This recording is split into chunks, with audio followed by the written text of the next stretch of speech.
कृष्णाय वासुदेवाय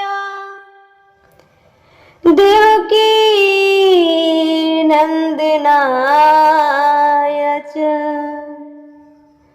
नंदगोपे कुमाराय गोविंदाय नमो नमः। विपिदः सन्तु नः ससेवता तत्र तत्र जगते गुरु भवतो दर्शनं यतस्य अपुन्भवो दर्शनम्। हे राधा मेरी मात है, पिता मेरे घनश्याम, इन दोनों के चरणों में मेरा कोटि कोटि प्रणाम, मेरा कोटि कोटि प्रणाम।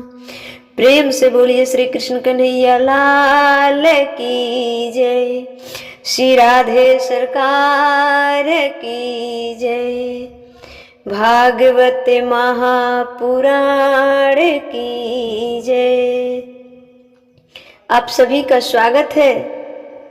सभी भागवत प्रेमियों को प्यार भरा श्री राधे राधे, जय जय श्री कृष्णा। आप सभी का जीवन मंगलमय हो, खुशियों से भरा रहे। आप सभी अपने जीवन के हर लक्ष्य को पूरा करें और अपने धर्म कर्म से जुड़े रहें। इन्हीं शुभकामनाओं के साथ मैं कथा में आगे बढ़ूंगी। जैसा कि अगले वाले वीडियो में आपने सुना कि मानसिक पूजा कैसे होती है और शारीरिक पूजा कैसे होती है, मानसिक चिंतन कैसे होता है।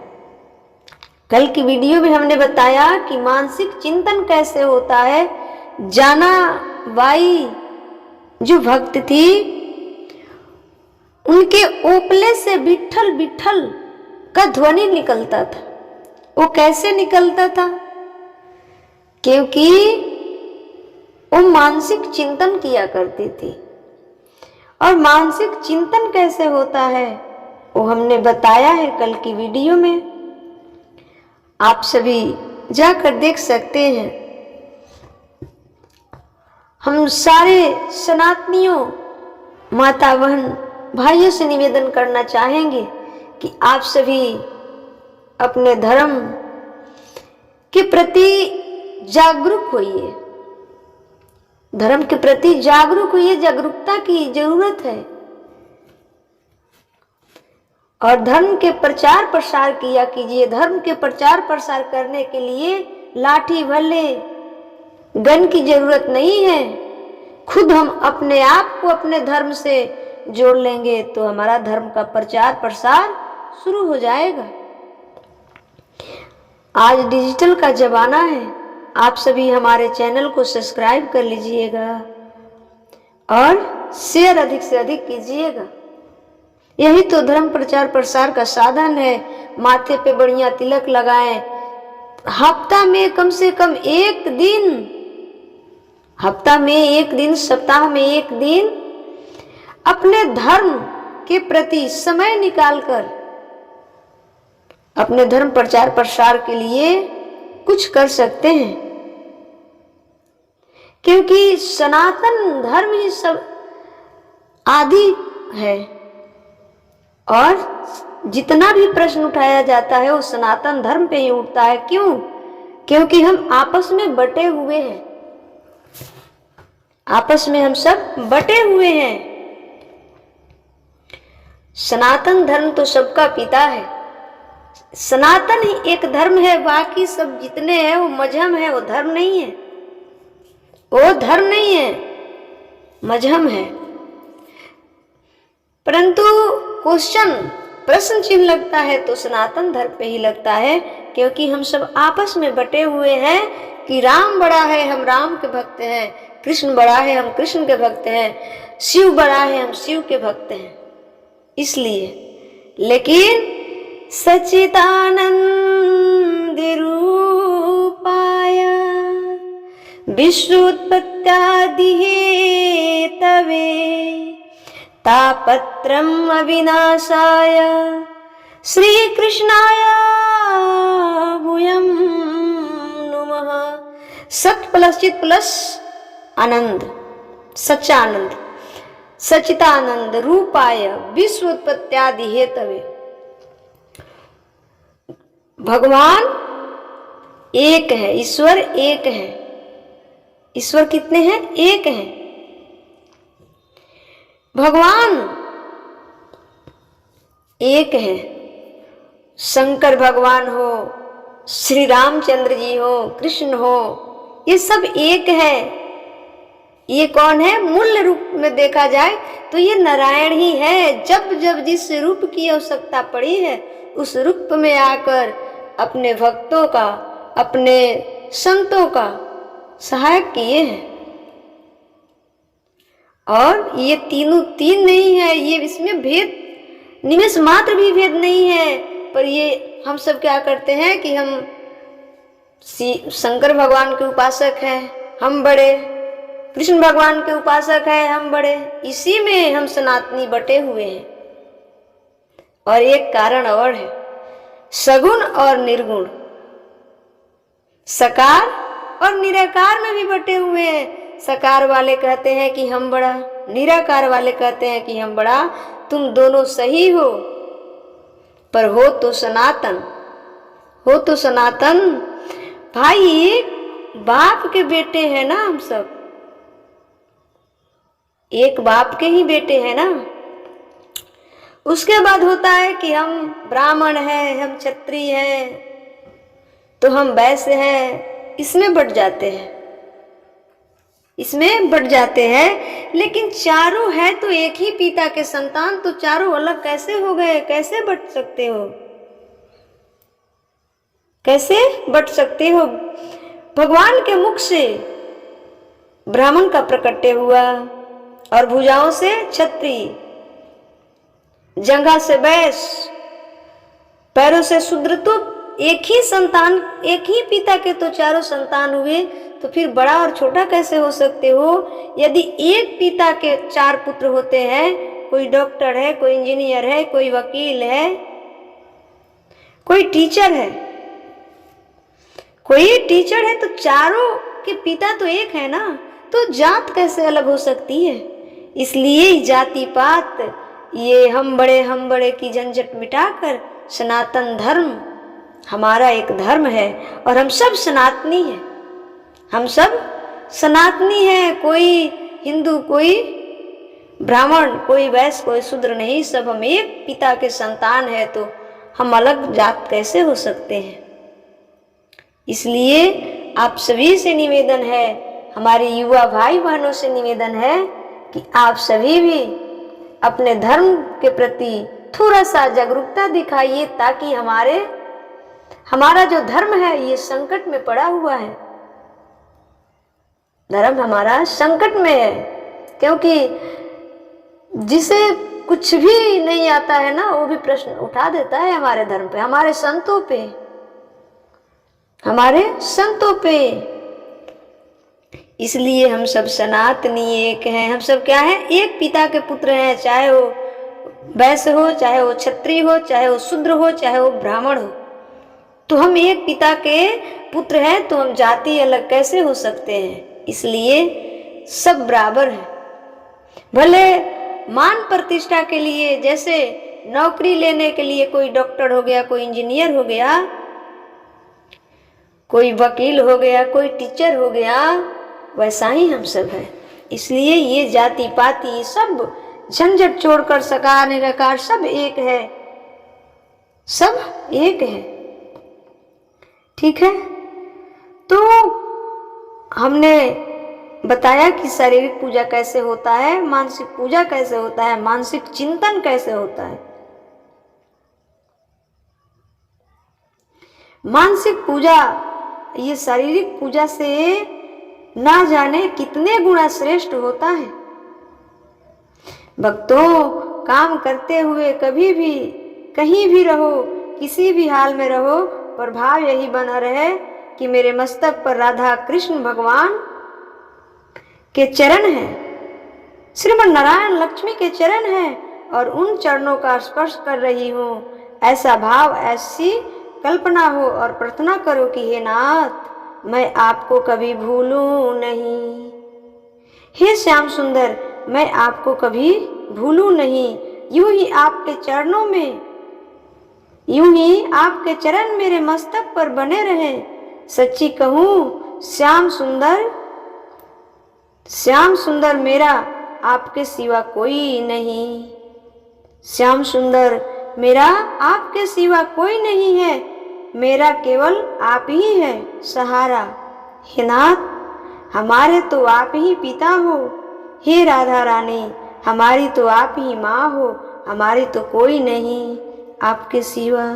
हे प्रभु, हे दीनानाथ, दीन बंधु, हे करुणा के सागर, हे भक्त वत्सल, हे पतित पावन, हे गोविंद, हम जैसे अधम पर, हम जैसे नीच पर, हम जैसे पापी पर, हम जैसे कामी पर, हम जैसे क्रोधी पर, हम जैसे लोभी पर, हम जैसे अहंकारी पर, हम जैसे तुच्छ प्राणी पर, हे नाथ अपनी कृपा दृष्टि डालिए।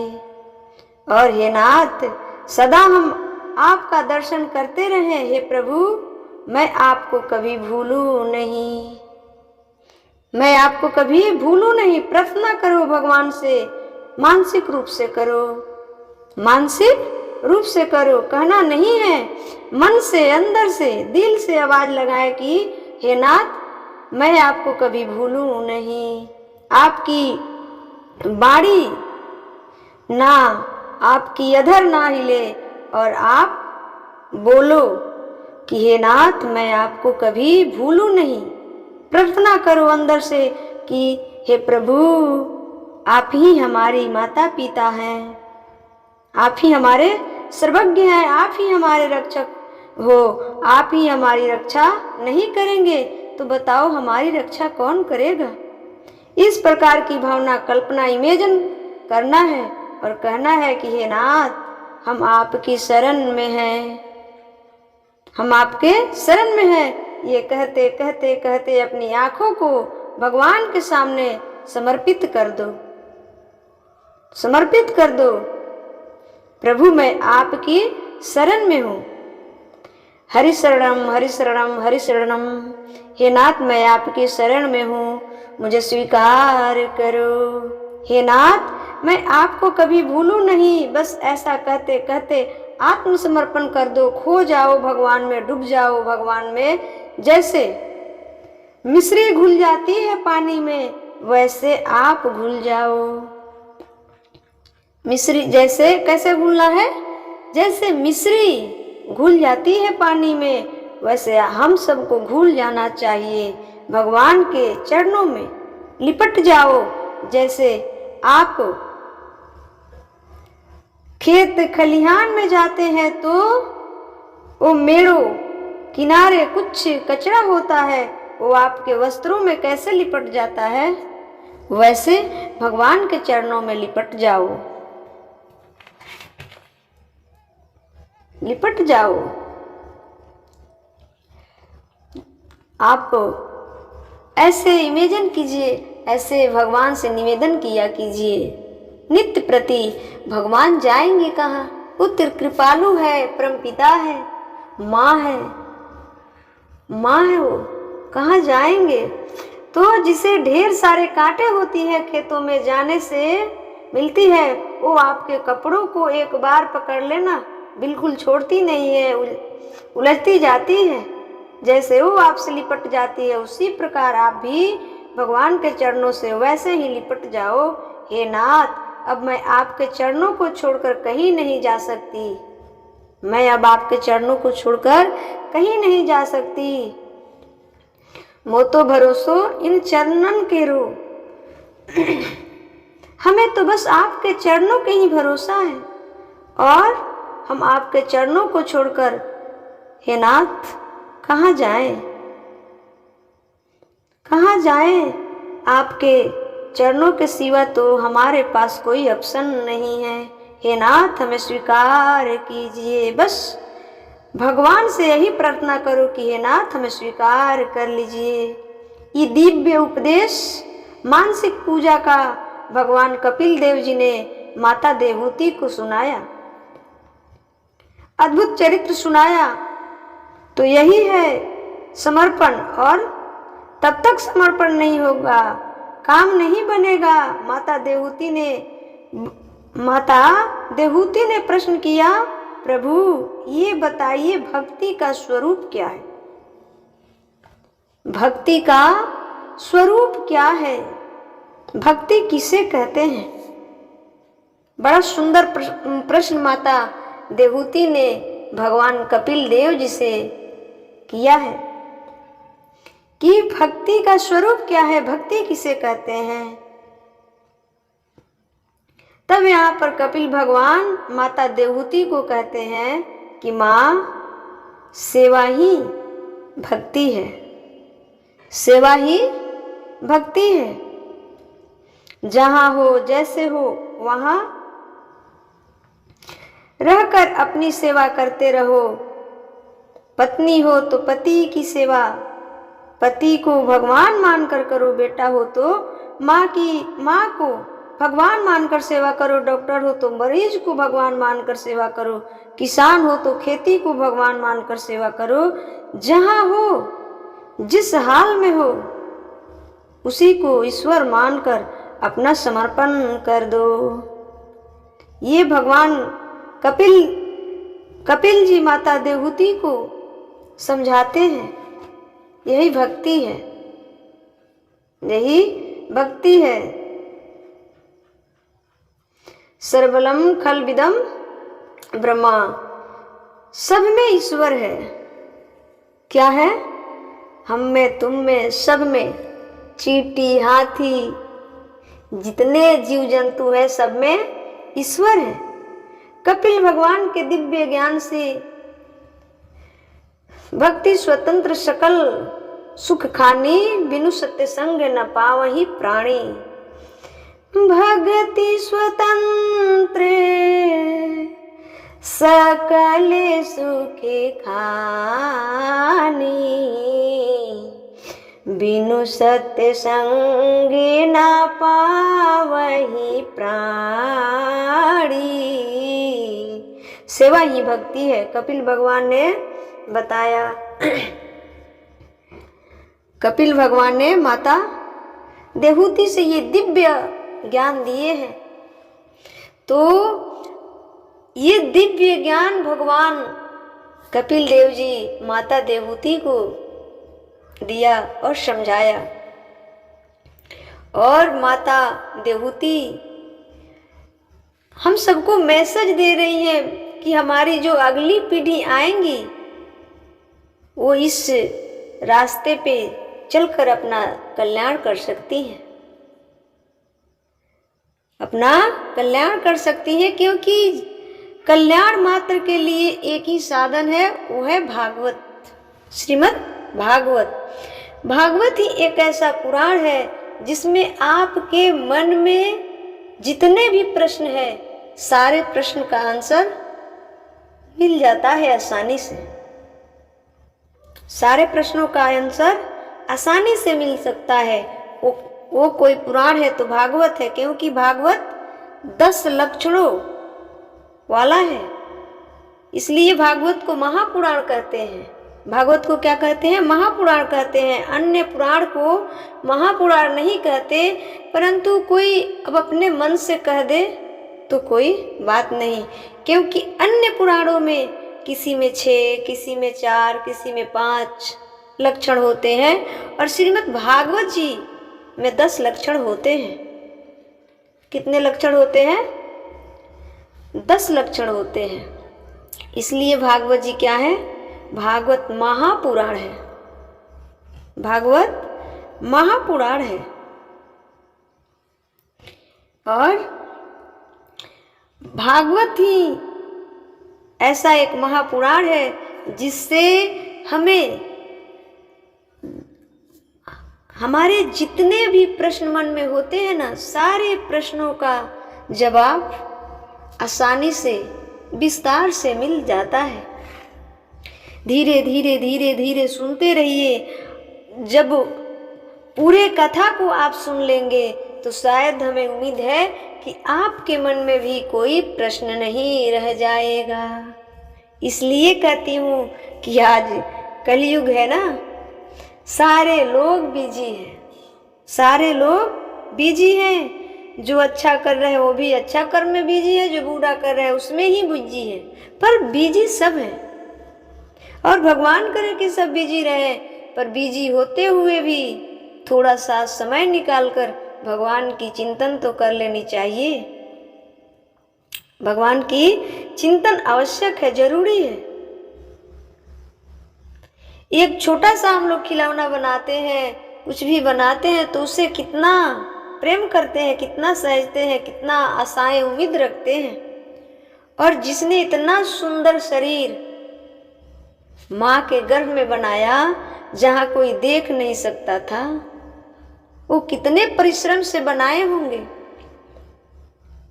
कितने परिश्रम से बनाए होंगे। माता पिता जन्म देते हैं, पोसते हैं, पालते हैं, तो उनको इतना दर्द होता है। और जिसने सुंदर शरीर का रचना किया, सही जगह पे आंखें, कान, नाक, मुंह सब लगाया, सही जगह पे आंख, कान, मुंह सब लगाया, समय पर दांत, समय पर सब कुछ दिया।